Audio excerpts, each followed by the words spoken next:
You are tired, deeply tired. This is not the kind of fatigue that a nap fixes. This is not the kind of exhaustion that comes from a long day at the office or a hard workout. This feels different. It feels like a cellular heaviness. It feels like gravity has suddenly doubled its pull on your bones. You feel a mental fog that acts like a wall between you and the world. You have been trying to push through this. You have been drinking the coffee, doing the breath work, forcing the gratitude, and trying to vibrate higher. But the wall does not budge. In fact, the harder you push, the heavier you become. You look at your life and you see that things are actually calm. The crisis is over. The bad relationship ended. The financial storm passed. You are objectively safe. And yet, this is the moment your body decides to crash. You are silently carrying a terrifying thought. You think this heaviness means you are sliding backward. You think you are losing the progress you fought so hard for. You think you are depressed. You think you are broken. I need you to listen to me very closely. You are not broken. You are not regressing. You are not failing. You are experiencing a precise biological phenomenon that is the ultimate receipt of your success. In the fields of epigenetics and nervous system physiology, this is not called depression. This is known as the parasympathetic rebound. It is the exact moment the body switches from war mode to repair mode. You are seeing this because the survival phase is finally over. Your body has entered the decompression chamber. If you try to force yourself to be happy right now, if you try to manpower your way through this exhaustion, you will get the psychological equivalent of the bends. But if you understand the physics of what is happening to you, if you surrender to this pressure, you heal everything. Let us look at the mechanics of this. For the last few years, or perhaps your entire life, you have been a deep sea diver. You have been living at the bottom of the ocean. The pressure down there is immense. This pressure is the stress of your environment. It is the abusive parent, the chaotic job, the financial insecurity, the undiagnosed trauma. To survive at that depth, to keep your lungs from collapsing under the weight of that water, your body had to harden. It had to pressurize itself. This is what we call sympathetic dominance. Your nervous system locked you into a state of high alert survival. Your blood pressure rose, your cortisol spiked, your muscles armored up. You became a machine of efficiency. You didn't feel pain, you didn't feel fatigue, you just survived. But now you are coming up. You have started the work. You removed the toxic people.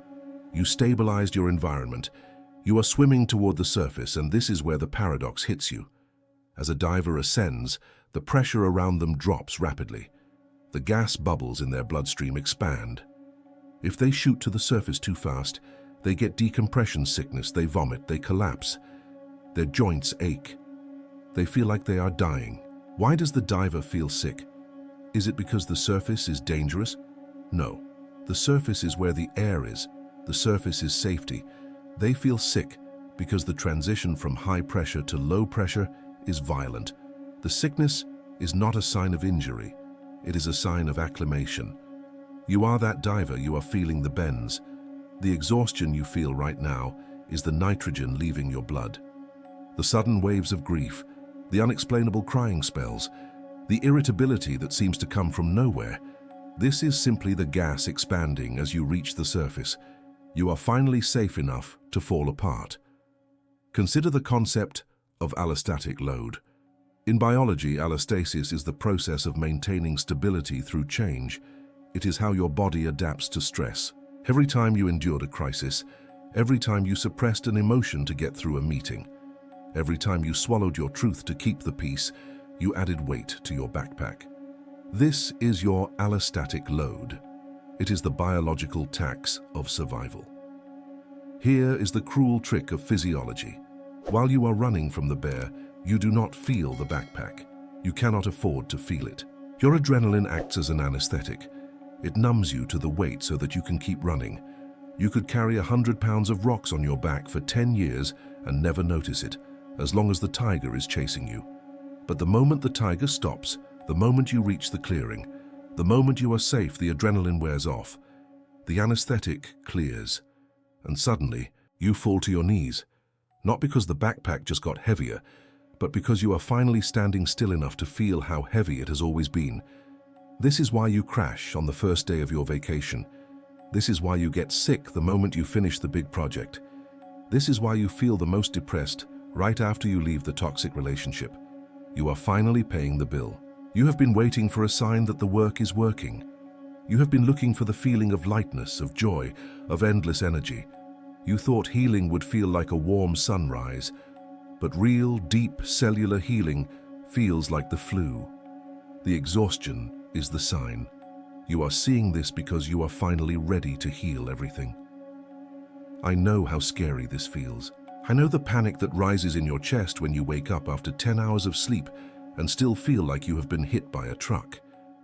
There is a voice in your head that says, if you stop now, you will never start again. It tells you that this laziness is a character flaw. It tells you that you are losing your edge. That voice is a liar. That voice is the old survival manager, trying to keep you at the bottom of the ocean because it understands the pressure down there. It does not understand the surface. Think about the sheer amount of energy your body requires to maintain a survival state. It takes massive metabolic resources to keep your muscles tense, your eyes scanning for danger, and your digestion shut down. You have been running a war economy for decades. Every unit of energy went to defense. No energy went to infrastructure. No energy went to repairing the roads, fixing the bridges, or tending the gardens of your cellular biology. Now that the war is over, your body has declared a state of emergency reconstruction. It has diverted all your energy from the external world to the internal world. It has pulled the power from your personality, your social mask, and your ambition, and it has sent that power to your liver, your nervous system, and your bone marrow. You feel tired because you are literally being rebuilt. You are under construction. When you walk past a construction site, it is messy. There is debris, there is noise, it does not look pretty. But a skyscraper is rising. You are the skyscraper. The fatigue is the scaffolding. There is a specific feeling you might be experiencing right now. You might notice a relationship that used to be fine suddenly feels intolerable. You might notice that foods you used to eat suddenly make you sick. You might notice that shows you used to watch now feel too loud or too violent. This is not you becoming weak. This is your sensitivity returning. When you were in the deep pressure, you were numb, you had to be. You could eat garbage, sleep 4 hours, and hang out with energy vampires because your senses were offline. Now the senses are coming back online. You are feeling the friction of things that were always abrasive, but you were too armored to notice. This sensitivity is a superpower, but right now it feels like a curse. It feels like your skin has been peeled off, you feel exposed, you feel raw. This is the rebound. The pendulum must swing. To go from numb to regulated, you must pass through hypersensitive. You have spent so much time trying to fix yourself. You treat your exhaustion like a problem to be solved. You drink more caffeine. You set stricter routines. You try to biohack your way out of the slump. Stop it. You cannot hack the seasons. You are in winter. Trees do not try to bloom in January. If a tree tried to force flowers in the snow, it would die. It pulls its sap down into the roots. It goes dormant. It looks dead on the outside, but underground it is doing its most critical work. It is deepening its anchor, so it can hold more fruit in the spring. You are deepening your anchor. The heaviness you feel is the sap moving down. If you can feel that weight releasing, even if it feels heavy right now, click the like button to signal to your nervous system that we are acknowledging the shift. Do not click it for the algorithm. Click it as a physical action that says, I feel the weight, and I am not afraid of it. We need to understand that this parasympathetic rebound is not just a concept, it is a biological imperative. Your body keeps the score, yes, but your body also pays the debts. You are currently paying off a debt that was accrued years ago. You might be confused because the emotions coming up do not match your current reality. You are sitting on your comfortable couch, safe and warm, but you feel the terror of a 5-year-old. You are walking through a grocery store and you feel the rage of a teenager. You ask yourself, why is this happening now? It is happening now because it can. The file was zipped. When you were 5 or 15 or 20, you did not have the safety or the bandwidth to process that terror. So your body zipped the file, compressed it, and stored it in your fascia, in your psoas muscle, in your vagus nerve. It saved it for later. Later is now. The computer is finally idle. The CPU usage is low enough that the operating system has decided to unzip the files. This takes processing power. This spins the fans. This slows down the interface. You feel laggy. You feel slow. You feel glitchy. Good? Let it glitch. The data is finally being integrated. If you fight this process, if you try to force the computer to run high-speed applications while it is updating, you will crash the system. You will trigger a sympathetic override. You will send yourself back down to the bottom of the ocean. You must become the container for the crash. You must become the vessel that is strong enough to be weak. This is the ultimate paradox of healing. The most resilient people are not the ones who never break. The most resilient people are the ones who can break completely, dissolve into the exhaustion, and trust that their biology knows how to reassemble them. We are going to explore exactly how to navigate this decompression without getting the bends. We are going to look at the 3 specific signs that prove you are in the rebound, and we are going to learn the tools to support your body so you don't just survive this phase, but use it to upgrade your entire nervous system. But first, you must stop the war against your own tiredness. You must look at your exhaustion not as an enemy soldier attacking your productivity, but as a field medic, tending to your wounds. The medic requires you to lie still. The medic requires you to stop moving. Let the medic work.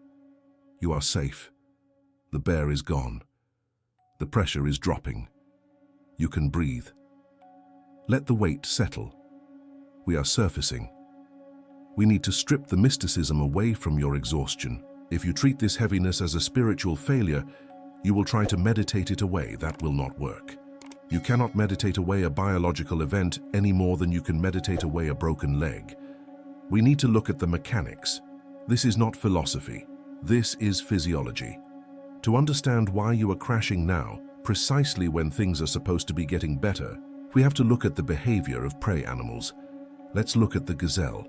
Imagine a gazelle grazing on the savannah. It is calm. Its nervous system is in a state of regulation. Suddenly, a cheetah attacks. Instantly, the gazelle's biology shifts. This is the sympathetic nervous system activation. A massive dump of adrenaline and cortisol floods the bloodstream. The heart rate spikes. Blood moves from the gut to the muscles. Every ounce of energy is directed toward one goal: survival. The gazelle runs, but let's say the cheetah is faster. The cheetah catches the gazelle. In that millisecond, where escape is impossible and death is imminent, the gazelle's nervous system makes a radical switch. It enters tonic immobility. You know this as the freeze response. The gazelle goes limp. It looks dead. It feels no pain. Its consciousness dissociates from the body to protect it from the horror of being eaten. This is a brilliant biological override. But here is the critical part, the part that explains your life right now. Let's say the cheetah gets distracted by a hyena and drops the gazelle. The gazelle is alive. The threat is gone. What happens next? The gazelle does not just stand up and go back to eating grass. It does not pretend nothing happened. It shakes. It trembles violently. It convulsions on the ground. To the untrained eye, it looks like the animal is having a seizure. It looks like it is dying, but it isn't dying. It is discharging. It is. It is physically metabolizing the massive sympathetic charge that was trapped in its muscles during the freeze. It shakes out the adrenaline. It completes the stress cycle. After a few minutes of this violent shaking, the gazelle takes a deep breath, stands up and walks away. It is trauma-free. Now look at the human animal. Look at you. When you went through your trauma, whether it was a chaotic childhood, a toxic relationship, or years of financial survival mode, you entered that same high-alert state. You ran, you fought, and when you couldn't run or fight, you froze. You went numb to survive. You developed the high-functioning armor. You smiled when you wanted to scream. You worked when you wanted to collapse. You entered tonic immobility while still walking around and paying taxes. But unlike the gazelle, when the threat ended, you did not shake. Social conditioning told you to keep it together. You were told to be strong. You were told to carry on. So that massive charge of survival energy, that nuclear fuel meant to help you escape a predator, stayed trapped in your fascia, in your psoas muscle, in your nervous system. You became a walking battery of undischarged trauma. Now fast forward to today. You have done the work. You have removed the toxic people. You are in a safe environment. The cheater is gone. Your brain finally registers safety. And what happens? The shake begins.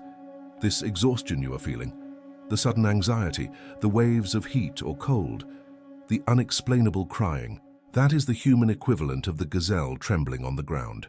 You are not sick. You are discharging. The symptoms that feel like a crisis are actually the evidence that the freeze response is finally thawing. We need to give this a precise name so your logical mind can stop fighting it. In the domain of epigenetics and nervous system physiology, we call this the epigenetic zero point. The epigenetic zero point is the precise biological threshold where your nervous system perceives enough environmental safety to switch from defense to repair. This is not a metaphor. This is a genetic switch. In biology, there is a concept called the cell danger response. When a cell perceives a threat, it hardens its membrane. It stops communicating with other cells. It stops performing maintenance tasks like DNA repair or waste removal. Its only job is to survive the threat. When the threat lifts, the cell must transition back to peace. But this transition is costly. This is where we run into the misconception that healing should feel good. Healing does not feel good. Healing feels like work because it is work. The epigenetic zero point has 3 specific characteristics that you are experiencing right now. First, it is safety dependent. This is the cruel irony of the nervous system. You cannot fall apart when you are in danger. You can only fall apart when you are safe. Think about a soldier in a war zone. For 6 months, he sleeps in the mud, eats garbage, and dodges bullets. He never gets sick. He never feels tired. He is running on pure cortisol. Then he comes home, he sleeps in a warm bed, he hugs his family, and within 24 hours he collapses. He gets the flu, he gets migraines, he sleeps for 16 hours a day. Why? Because the war is over. The body finally has permission to drop the shield. You are that soldier. You are looking at your life, seeing that things are calm and asking, why am I crashing now? You are crashing because the war is over. Your body held it together for you while you were in the trenches. Now that you are in the castle, it is handing you the bill. The second characteristic of the epigenetic zero point is that it is resource heavy. This answers the most common question people in this stage ask. You might find yourself typing into Google, "Why am I so tired? Spiritual awakening." You frame it as a spiritual problem. You think you are tired because you are processing energy in the ether. Let's ground that. You are tired because you are processing biology. When your body switches into this repair mode, it requires a massive amount of ATP, cellular energy. It takes more energy to repair a cell than to defend it. It takes more energy to build new neural pathways than to run down old ones. Your body is diverting 80% of your metabolic resources to internal reconstruction. Think of your body like a city. During the war, survival mode, all the budget went to the military. The roads cracked, the schools crumbled, the garbage piled up, but the walls held. Now the war is over. The military budget is slashed. All the resources are being redirected to infrastructure projects. There are construction crews everywhere inside your body. They are repairing the telomeres at the ends of your DNA. They are flushing out the cortisol metabolites. They are rebuilding the myelin sheaths on your nerves. This construction requires power. If you try to use your energy to go out, to be productive, to crush your goals right now, you are stealing bricks from the construction site. The exhaustion is a protective mechanism. It is your body pulling the power grid offline so it can upgrade the firmware. It feels like a blackout. It is actually a reboot. The third characteristic is that it is non-linear. It is chaotic. One day you feel amazing, and the next day you can't get out of bed. This is not regression. This is how organic systems heal. They oscillate. The gazelle doesn't shake smoothly, it spasms. Your emotions are spasming. This brings us to the failure diagnosis. Why have you been stuck in this phase for so long? Why does it feel like you are looping? It is because you are intervening in the process with the wrong tools. You are trying to fix the discharge. The first way you fail is through the high vibe override. You feel the heaviness coming on. You feel the exhaustion. And your spiritual conditioning kicks in. You tell yourself, I need to raise my vibration. I need to be positive. I can't be low energy. So you drink coffee. You do aggressive breath work. You scream affirmations in the mirror. You force yourself to go to the gym. Do you understand what you are doing biologically when you do that? You are signaling to your body that the slow state is unsafe. You are telling your nervous system, we cannot afford to rest right now. Your body listens. It says, oh, the threat is back?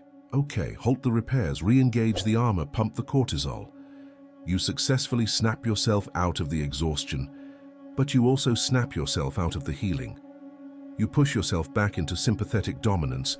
You stop the surgery in the middle of the operation.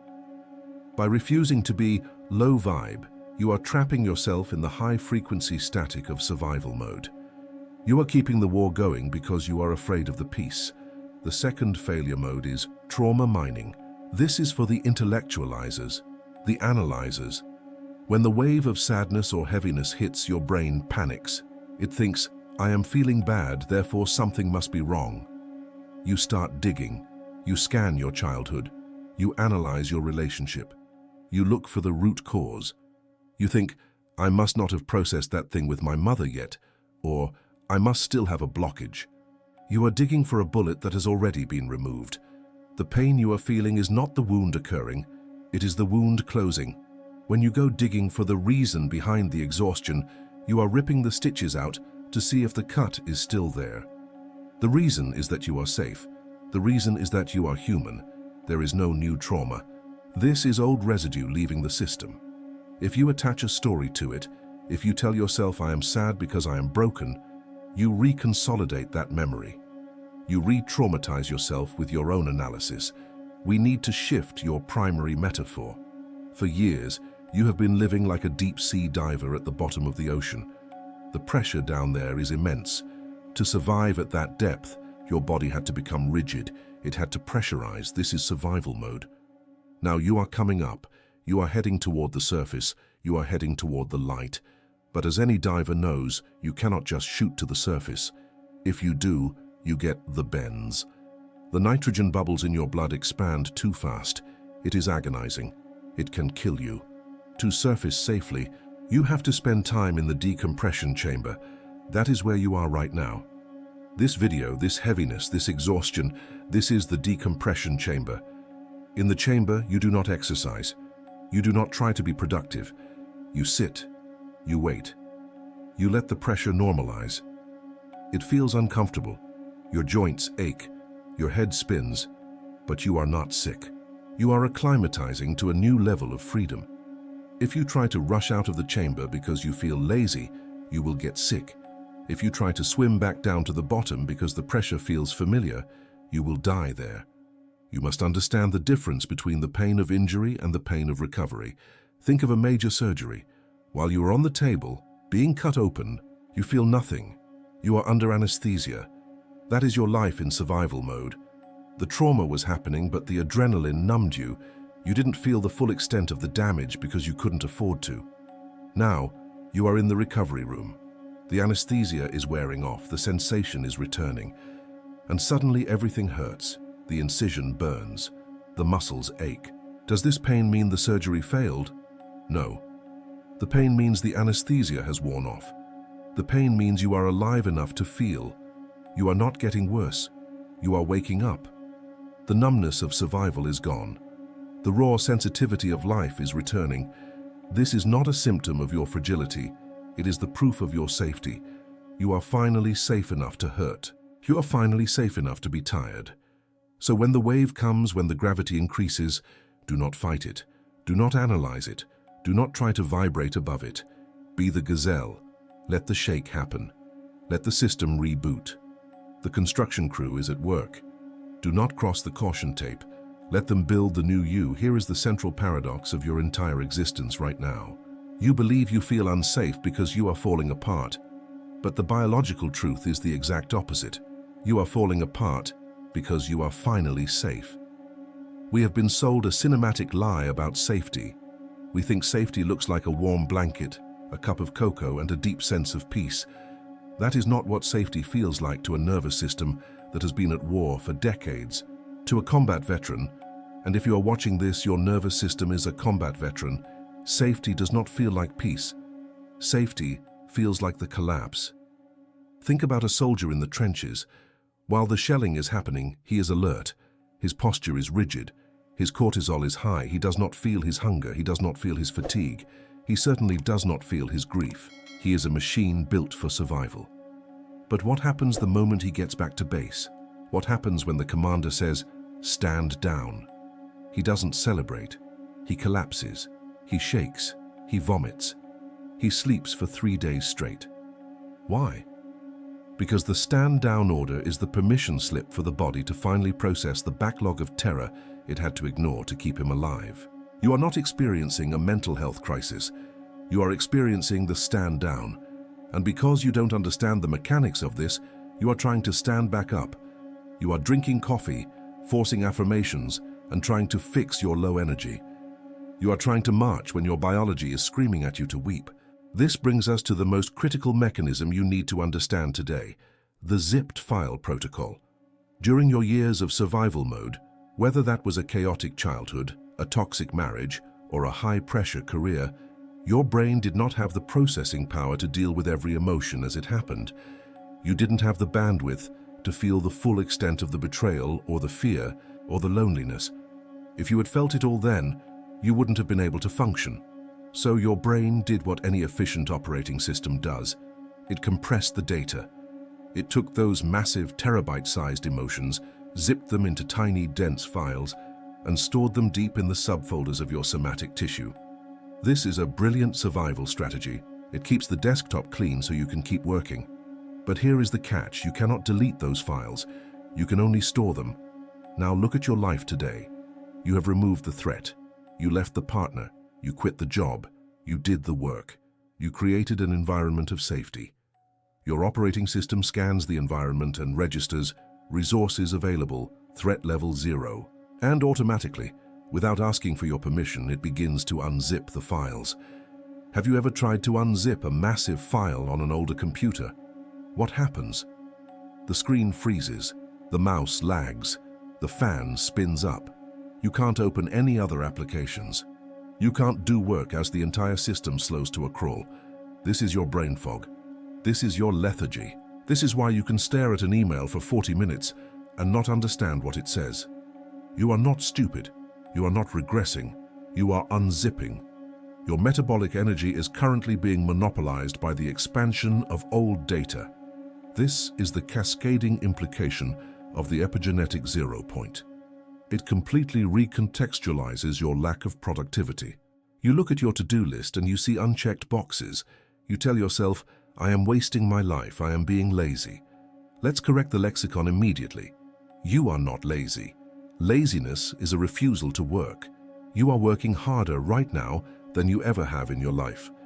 You are just doing internal work rather than external labor. Think of the season of winter. When you look at a tree in January, it looks dead. It has no leaves, it produces no fruit, it offers no shade. If you judge the tree by its external output, you would say it is failing. But if you could look underground, you would see a flurry of activity. The roots are pushing deeper into the frozen soil. It is gathering nutrients to support the canopy that will come in spring. You are in your biological winter. Winter is not a mistake. It is a requirement for the harvest. If a tree tried to bloom in January, if it tried to force productivity when it should be dormant, the frost would kill it. You are trying to bloom in January. You are trying to force social engagement, creative output, and high-performance habits during a season designed for root calibration. This is why you are suffering. The suffering is not coming from the exhaustion. The suffering is coming from your resistance to the exhaustion. We need to shift your methodology from fixing to witnessing. Right now, your relationship with your exhaustion is adversarial. You treat the heaviness like an intruder in your home. You try to barricade the door against it. You use stimulants, distraction, and shame to push it out. This is the fixer mindset. The fixer is just another mask of the sympathetic nervous system. The fixer is anxious. The fixer needs control. But the exhaustion is not an intruder. It is a guest. In fact, it is the medicine. What if you stopped fighting the wave? Imagine you are in the ocean. A massive swell is coming. If you stiffen your body and try to stand your ground against the wave, what happens? It smashes you. It feels violent. It feels like you are drowning. But if you go limp, if you lay back, the same wave that would have crushed you now lifts you. it carries you. You have to learn to float on the heaviness. This requires a profound identity transformation. You are moving from the identity of the survivor to the identity of the safe vessel. The survivor is a fortress. A fortress is impressive. It has thick walls. It is impenetrable. But a fortress is dead. Nothing grows in a fortress. It is designed to keep things out. The vessel is a garden. A garden is vulnerable. It is open to the rain. It changes with the seasons. It is soft. But because it is soft, it is alive. You have spent your entire life building the fortress. You are proud of your walls. You call your walls resilience. You call your numbness strength. But now, the war is over. The fortress has become a prison. The exhaustion you feel is the physical sensation of the walls coming down. It is the masonry crumbling. It is terrifying because you feel exposed. You feel weak. Let me be very clear. Your ability to collapse is the ultimate flex of your nervous system. Only the truly safe can afford to be this weak. If you were actually in danger, you would be full of adrenaline. The fact that you can barely lift your head is the biological receipt that you are safe. I want you to try a thought experiment right now. A paradox. Ask yourself this question. If I wasn't afraid of this tiredness, what would it actually feel like? Strip away the story that this is bad. Strip away the fear that this will last forever. Strip away the guilt that I should be doing more. What is left? Just a sensation, a heaviness, a gravity, a warm, dark pull downward. Can you just be heavy? Can you grant your cells permission to execute the repair cycle they have been waiting 20 years to start? You don't need to find the root cause of this emotion. The root is gone. This is just the echo. You don't need to psychoanalyze why you are crying. You are crying because the file is unzipping. The data is leaving the system. Do not analyze the trash as you take it to the curb. Just let it go. This shift, from the panicked fixer to the witnessing vessel, is the great revelation. It is the moment you realize that your symptoms are not evidence of your brokenness. They are the aggressive, intelligent evidence of your healing. You are not failing. You are functioning perfectly. You are simply decompressing, and decompression, by its very nature, demands that you stop moving. We cannot navigate this territory blind. If you do not have the map, you will mistake the cure for the disease. You will feel the heaviness. You will feel the sudden lack of motivation, and your mind, which is addicted to fixing problems, will label this as a crisis. It will tell you that you are backsliding. It will tell you that the depression has returned. It will tell you that you are broken. But the body has a different language. It speaks in symptoms. And right now we need to translate those symptoms from the language of pathology into the language of physiology. We need to look at the evidence. I am going to give you 3 specific biological markers. These are the receipts. If you are experiencing these, it is not because you are failing. It is because you have entered the epigenetic 0 point. You are in the rebound. The first sign is the adrenaline dump, or what we call the false crash. Here is the scenario. You have been pushing for months, maybe years. You are handling a high-pressure job, or navigating a divorce, or just trying to keep your head above water financially. You are functioning. You are high-performing. You are a machine. Then the problem gets solved.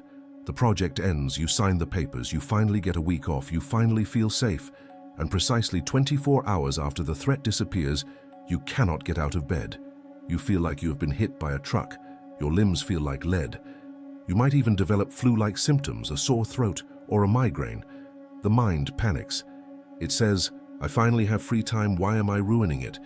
I am so lazy. I am self-sabotaging my own happiness. This is not self-sabotage. This is the vagus brake. For that entire period of high performance, you were running on cortisol and adrenaline. You were in a sympathetic overdrive. You were borrowing energy from your future to survive your present. That is a biological loan. When the brain registers safety, when the deadline passes, when the war ends, it slams on the brakes. It creates an immediate withdrawal of stress hormones. It crashes the system intentionally. Think of it like the phenomenon known as leisure sickness. Have you ever noticed that you only get sick on the first day of your vacation? You work 60 hours a week for a year, and you are fine. You fly to the beach and within 4 hours you have a fever. This is not bad luck. This is your immune system waking up. When you are in survival mode, your body suppresses the immune system because fighting a virus takes too much energy when you are running from a bear. Your body says we will deal with the infection later. Right now we need to run. When you stop running, the suppression lifts. The immune system comes back online with a vengeance. The fever, the exhaustion, the aches. That is the sound of your body finally doing the maintenance work it put off for 5 years. So if you have crashed immediately after a success or immediately after finding stability, do not call it laziness. Call it the repayment of the debt. You are paying off the credit card bill of your own survival. The second sign is even more confusing. This is the emotional ghost, or retroactive processing. This is the symptom that makes you feel like you are losing your mind. You are sitting in your living room. Everything is fine, your bills are paid, your partner is in the other room, there is no threat. Suddenly, you are overcome by a wave of grief so profound it feels like someone died. Or you feel a rage that makes your skin itch. You look for a cause. You scan your current reality, but there is nothing there. So you think, I am unstable. I am broken. Here is the science. The human nervous system is an incredible storage device. When you experience a trauma or a period of high stress that is too big to process in the moment, your body does not delete the file. It zips it. Think of a large file on your computer. If you try to open a 4K video file while your computer is already running 10 heavy programs, the system will crash. So the computer compresses the file. It zips it up, tucks it away in a folder on the hard drive, and waits. It waits for RAM, it waits for bandwidth. When you finally become safe, when you finally enter this parasympathetic rebound, your system detects available bandwidth. The CPU is idle, and the body says, okay, we finally have the resources to process the year 2014, and it unzips the file. Suddenly you are crying about a breakup that happened 10 years ago. You are angry at a parent you haven't spoken to in 5 years. You are feeling the terror of a financial crisis that is already over. This is why people get so confused when they search for nervous system regulation symptoms. They expect the symptoms of regulation to feel like peace. They expect Zen. They expect bliss. But often the first symptom of regulation is the flooding of old pain. You are not moving backwards.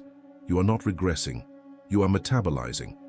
During the trauma, you survived the event, but you did not feel the event. You dissociated. You numbed out to get through it. Now that you are safe, the numbness is wearing off. You are feeling the pain now because you are strong enough to survive it now. This is a ghost. It is an echo. It feels real. It feels immediate. But it is history moving through your cells on its way out. I want you to really check in with this one, because this is the one that causes the most shame.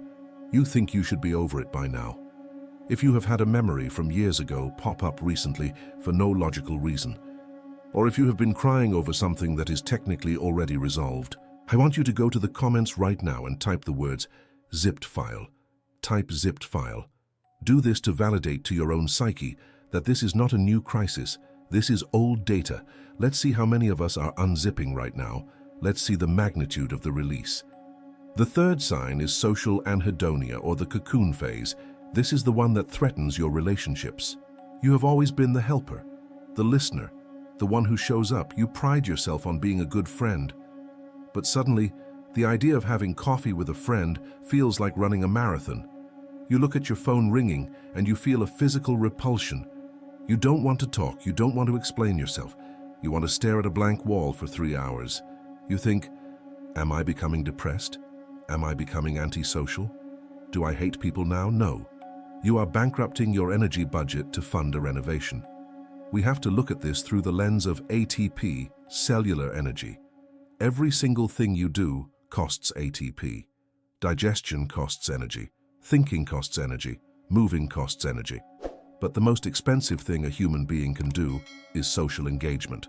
Reading facial micro-expressions, modulating your tone of voice to be polite, filtering your thoughts, listening, empathizing. This is high-performance athletic work for the nervous system. When you enter the epigenetic 0 point, your body initiates a deep cellular repair cycle. It is fixing telomeres, it is clearing out senescent cells, it is reducing systemic inflammation. This repair work requires 90% of your available energy. Your body is an accountant. It looks at the budget. It sees that 90% is going to repair. That leaves 10% for keeping your heart beating and your lungs breathing. There is 0% left for pretending to be interested in your co-worker's weekend. The body initiates a shutdown of the social engagement system, not because it is broken, but because it is prioritizing your survival. It pulls the resources inward. It creates a shell, a cocoon. Inside the cocoon, the caterpillar dissolves into goo. It completely loses its structure. If you opened a cocoon halfway through the process, it would look like a disaster. It would look like death, but it is the messy, energy-intensive process of becoming something else. You are in the goo phase. Your lack of desire to socialize is not a character flaw. It is a biological boundary. Your body is putting up a closed for renovations sign. If you try to force yourself to be social right now, if you try to override this impulse because you are afraid of disappointing people, you will create a debt that you cannot pay. You will extend the crash. So, let's look at the pattern. First, the adrenaline dump. The physical crash after the safety arrives. Second, the emotional ghost. The unzipping of old files because you finally have bandwidth. Third, the cocoon. The withdrawal of social energy to fund the deep repair. If you look at these separately, they look like sickness, they look like depression, they look like isolation. But if you look at them together as a sequence, they are a perfect, intelligent biological program. They are the sound of the war ending. The soldier doesn't crash on the battlefield. The soldier crashes when he gets home. You are home now. The symptoms are the proof. You are safe enough to fall apart. And that is the only way you will ever be put back together. We have arrived at the limit of intellect. You can understand the mechanics of the decompression chamber perfectly. You can memorize the definition of the epigenetic 0 point. You can analyze your symptoms until you have a PhD in your own suffering, but none of that matters to your nervous system. Your neocortex, the thinking brain, knows the war is over. But your brainstem, the reptile brain controlling your heart rate and muscle tension, does not speak English. It does not understand logic. It only speaks the language of sensation. You cannot think your way into safety. You must signal it. We are going to turn off the alarm system manually. I need you to stop multitasking. If you are listening to this while driving or washing dishes, pause. This requires your full somatic attention. Find a place to sit or lie down where you will not be interrupted for the next 7 minutes. We are going to perform a biological override. We are going to force the vagus brake to engage, not through willpower but through physics. Begin by sitting comfortably, feet flat on the floor if you are in a chair, or legs extended if you are lying down. Close your eyes. Phase 1 is the biological scan. I want you to scan your body for high-density tension. Do not try to relax it. This is the mistake most people make. They feel tension and immediately try to force it to soften. That is an act of aggression against your own defense mechanisms. Instead, just find it. Locate the armor. Is it in your jaw? That is the biting reflex, the desire to speak your truth that was suppressed. Is it in your shoulders? That is the bracing reflex, the preparation to carry a heavy load or shield your neck from an attack. Is it in your belly? Notice if your stomach is hard. That is the visceral shield, protecting your vital organs from a predator. You have been carrying this tension for years. It is not an error. It is a biological receipt of your survival. I want you to look at that tension and internally say, thank you. Treat that tightness like a soldier who has been standing guard at the gate for 3 decades without a shift change. Acknowledge the soldier. Say to your shoulder, say to your belly, I see how hard you have been working to keep me safe. I see the fortress you built. You did a good job. Feel the shift that happens when you stop fighting the armor and start honoring it. The soldier doesn't need to fight you. He needs to know the war is over. Now phase 2, the orienting response. This is how we speak directly to the amygdala, the smoke detector of the brain. Keep your head still, but open your eyes. We are going to use the neck and the eyes to triangulate safety. Slowly, very slowly, turn your head to the left. Let your eyes scan the environment. I want you to find one object in the room. Lock your eyes on it. Identify it. What is the color? What is the texture? Say it out loud or in your head. White wall, rough texture. Blue book, smooth cover. Now slowly turn your head all the way to the right. Find another object. Wooden table. Grainy texture. Do you understand what we are doing? When a gazelle is being chased by a cheetah, it never stops to look at the texture of a leaf. It never admires the color of the sky. Tunnel vision is a symptom of danger. Panoramic vision is a symptom of safety. By forcing your neck to rotate and your eyes to focus on detail, you are reverse engineering the safety signal. You are sending raw data to the brainstem that says, "We have time to look at the walls, therefore, there is no tiger." Take a deep breath in, and as you exhale, bring your head back to center. Notice if the colors in the room look slightly brighter. That is your pupils adjusting as the sympathetic nervous system powers down. Phase 3 is the heavy drop. This is where we enter the 0 point. We need to discharge the stored kinetic energy. We are going to use sound. The vagus nerve passes directly through your vocal cords and runs down through your diaphragm. Vibration is the quickest way to stimulate it. Take a deep inhale through the nose, filling the belly, not just the chest. On the exhale, I want you to make a deep, low, rumbling sound. A voo sound, like a foghorn. Voo! Do it again. Louder. Do not be polite. Politeness is a constriction. Safety is expansive. Voo, feel the vibration in your chest. As you run out of breath, let your body become impossibly heavy. Imagine gravity has just increased by 3 times. Stop holding yourself up. Stop holding your neck up. Stop holding your spine straight. Collapse into the support beneath you. Let the chair hold you. Let the floor hold you. You have been holding the weight of the world for so long that you have forgotten that gravity is there to help you. Surrender to the physics. Let your shoulders drop away from your ears. Let your tongue drop from the roof of your mouth. Let your belly spill out.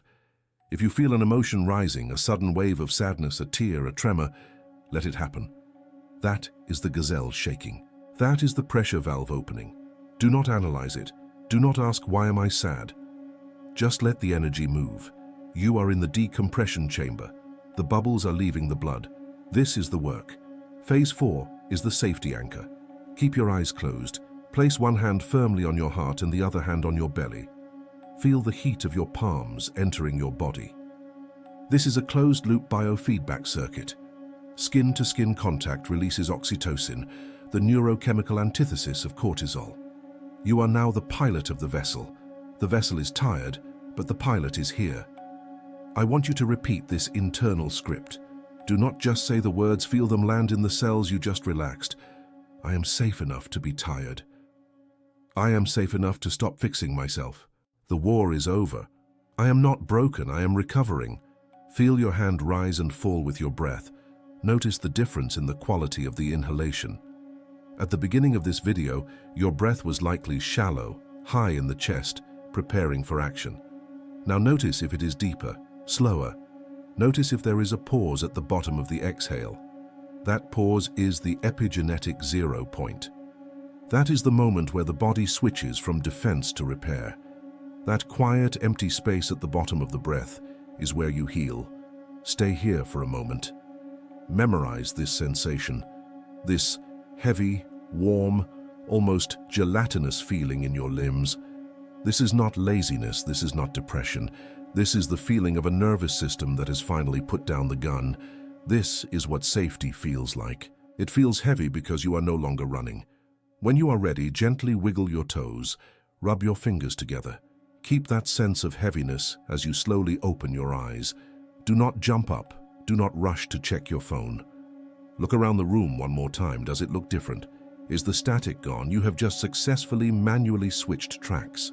You moved the train from the high-speed rail of survival to the slow cargo rail of integration. You are back in your body. I want you to take a moment right now while you are in this state and type the first word that came to your mind when you dropped the weight. Just one word. Was it relief? Was it fear? Was it dark? Was it home? Type it in the comments. Let it be the timestamp of your arrival. You are no longer a victim of your fatigue. You are the epigenetic architect of your new nervous system. We have established that the crash is safety. We have signaled that safety to the cells. Now, we must manage the reconstruction.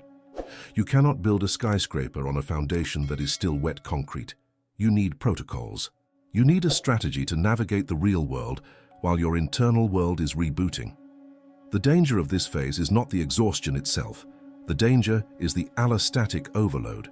This happens when you try to live your normal, high-paced life while your body is diverting 90% of its ATP to cellular repair. It is a mathematical impossibility. If you overdraw the account now, you will bankrupt the healing process. To prevent this, we apply 3 specific tools. These are not self-care tips. These are biological operational constraints. The first tool is the titration protocol. In chemistry, titration is the technique where a solution of known concentration is added to another solution drop by drop. You do not dump the entire beaker at once. If you do, you get an explosion. In your nervous system, that explosion looks like a panic attack or a week-long depressive episode. We prevent this by time-boxing the intensity. When the wave of heavy emotion or exhaustion hits you, do not run from it, but do not drown in it either. Set a timer on your phone for 3 minutes, just 3 minutes. During that time, you surrender completely. You let the tears come. You let the body feel like lead. You go into the center of the feeling. But when that timer goes off, you stand up. You drink a glass of water. You physically leave the room. You change your sensory input. This breaks the trauma vortex. It teaches your amygdala that you can visit the pain without setting up residence there.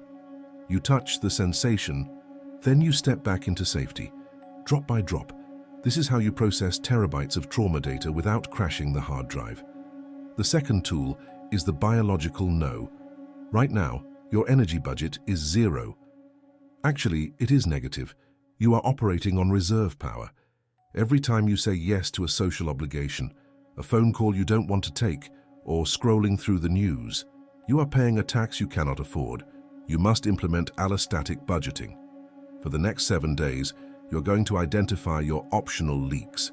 These are the energy expenditures that are not required for your immediate survival or income. Maybe it is listening to a friend complain about the same problem for the 100th time. Maybe it is the performative politeness you use at work. Maybe it is Instagram. You must cut them ruthlessly. Here is your script. I am in a deep biological reset cycle right now. I will be back online in a week. You do not need to apologize. You do not need to explain the nuance of the parasympathetic rebound. You just need to close the leaks. If you feel guilty doing this, realize that the guilt is just another leak. Plug it. The third tool is the Signs of Healing Trauma Journal. We need to alter how you track your progress. Most people track their wellness by how good they feel. If they feel happy, they are winning. If they feel tired, they are losing. This is a false metric. The real metric of a regulated nervous system is not the absence of symptoms, it is the recovery time. This is crucial. When you search for the signs of healing trauma, you will find that the symptoms often get louder before they leave. So in this journal, you do not record, "I felt sad today," as a failure. You record it as clearing. Track the bounce back. 6 months ago, if you crashed, it might have taken you 2 weeks to function again. This time, maybe you crashed hard, but you were back on your feet in 48 hours. That differentiation is everything. That is neuroplasticity in action. That is the proof that your baseline is rising, even if the waves are still high. Treat this week as if you are recovering from a major surgery or a severe flu. You would not demand that a post-op patient go to a networking event. You would tell them to hydrate, sleep, and stare at the ceiling. Give yourself that same clinical respect. Now, I want you to make a commitment to your own biology. Go to the comments right now and tell me, what is the one optional leak you are cutting this week? Is it the news? Is it late nights? Is it a specific person who drains your battery? Declare it. Type it out. By defining the leak, you are closing the circuit. You are moving from a state of chaotic collapse to managed integration. You are handling the rebound with precision. The heavy lifting is done. The files are unzipping. Now, we simply keep the system stable while the upgrade installs. You have reached the final threshold. Take a moment to acknowledge the shift in your biological baseline. At the start of this hour, you were fighting the exhaustion, viewing it as a predator. Now you understand it is a protector. You have stopped digging for trauma that isn't there, and you are allowing the zipped files of your history to unzip, process, and clear without your interference. You have moved from the panicked fixer to the epigenetic architect. But there is one final trap we must dismantle before you leave this decompression chamber. It is the trap of the professional patient. In the spiritual and wellness communities, it is very easy to get addicted to the healing phase. We become so good at identifying our wounds, so skilled at metabolizing our trauma, and so comfortable in the identity of the broken thing mending, that we forget the entire purpose of the repair. You do not go to the hospital to live there. You go to the hospital so you can eventually leave and build a life. Safety is not the destination. Safety is the floor. It is the foundation. But you cannot live in a foundation. You must build the house. For years, your nervous system has been allocating 90% of its ATP, its energy currency, to defense. You have been paying a massive biological tax just to keep the walls up. Now that the war is over, now that you are entering the parasympathetic rebound and regulating your system, you are about to have a surplus of energy that you haven't had since you were a child. The question is no longer, how do I survive? The question is, what do I do with this power? A dysregulated nervous system chases reality. It operates from lack, screaming at the universe, trying to force outcomes through sheer exertion. A regulated nervous system, one that is anchored in the ventral vagal state, attracts reality. It becomes a magnetic north. When you are no longer vibrating with the frequency of threat, you stop repelling the very peace and abundance you have been trying to manifest. This video was about clearing the noise. It was about surviving the decompression so you didn't get the bends. The next phase is about tuning the signal. It is about taking that reclaimed energy and directing it not toward fixing a past that is already gone, but toward constructing a future that hasn't happened yet. We are crossing the bridge from healing to creating. In the next transmission of this series, we are going to flip the switch. We are going to discuss why you should stop healing and start creating. We will explore the biology of creation and how to use your newly regulated state to bend probability in your favor, not through magic, but through resonance. You have done the hard part. You survived the pressure. You sat in the dark. Now, we build. If you are ready to leave the hospital and enter the studio of your life, click subscribe to join us in the creation phase. The crash isn't the end of your story. It is the pivot point. It is the deep breath before the verse begins. Rest now. Do not force the waking. Let the body finish its work. The war is over. You are safe. I will see you in the light.